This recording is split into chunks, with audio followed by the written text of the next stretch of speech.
So let's go to Maps. And as you can see, we've got a new user interface for Maps here.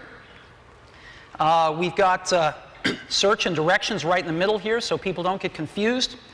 Over on the right side, we've got a little view button, and I can hit that and just curl up the map, and it allows me to see my map and map view, satellite, new hybrid view, which puts them together, list view, show traffic, and we can drop a pin. We'll come back to that later. But this button on the left is really cool. I push it, and it's going to locate. It's going to locate me right on the map. Zoom. And there we are. So this is pretty cool. And I can just flip right into directions now, and it uses my current location as the start. And I could say, well, that's cool. I want to get back to Apple, and just find the route. And it will calculate the route back to Apple and show me and give me street-by-street directions if that's what I'd like. So that's pretty cool. And I can also now drop a pin anywhere I want to and move it around. And let's say when I'm going to the Apple Store, I find a cool little shop over here I want to bookmark. And I can just add this to my bookmarks.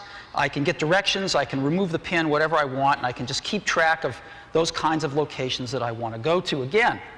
So that is the new Maps.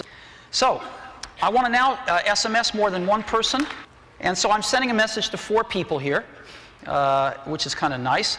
But as you know, our SMS client keeps track of the conversations that you're having with these people. And so if I go back now after sending this, it's right here at the top of my list right there, you can see. And if I want to send another SMS to all of these folks with one click of my finger, I've addressed it and I'm ready to go. So it's pretty nice. So that's sending SMSs to more than one person at once. Web clips. Web clips is pretty cool. So I go to my Safari browser. I'm looking at the Apple home screen now. And I'm going to go to Google because they have these really cool apps now that work with the iPhone. And I think I might use them a lot. And here they are coming up now. And what I can do is I now have this plus button right down there at the bottom in the center. And I can just push this plus button. And what's going to happen is, in addition to have add to bookmark, I have add to home screen. And I can mail a link to this page if I want to. So I'll say add to home screen. And it comes up, and I can rename it if I want. And it shows me the icon that I'm going to get. And I say, that's just fine. Let's add it. And so now that icon is now added to my home screen. Because web clips can be more than just a website. They can also remember where I've zoomed and panned to. So on the New York Times, I often like to just look at the front page and look at the technology section here once it loads in. And we'll just scroll down here for a second as it loads in. And we'll zoom up to the technology section. There we go. And that's what I want to see.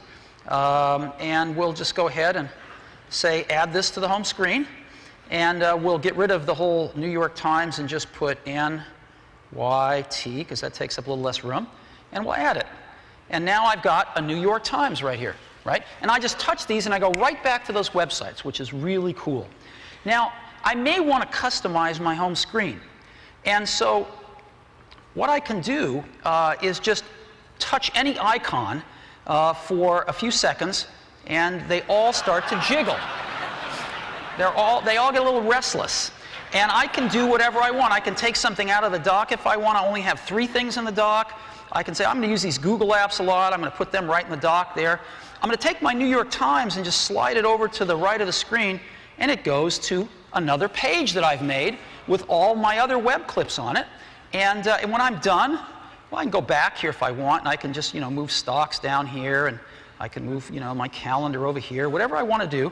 And I just push home, and I'm done. And now my icons have been rearranged, and I can go see some of these other web clips. I can just push Bank of America. They have a great mobile banking app here, and I just go right to it. It's that simple. And I can create up to 9 of these home screens and just literally flick between them with a flick of my finger. And when I'm watching films now, I've got 2 buttons here. One shows me all the chapters. I can navigate through the video by chapters. And the other, if the video contains alternate language tracks or subtitles, I can turn those off and on and select the language as well. If I have lyrics data, puts it right on top of the album art when I go in with the scrubber. So these are some of the new features that we've got on the iPhone. And all of this is available today as a free software update for every iPhone owner.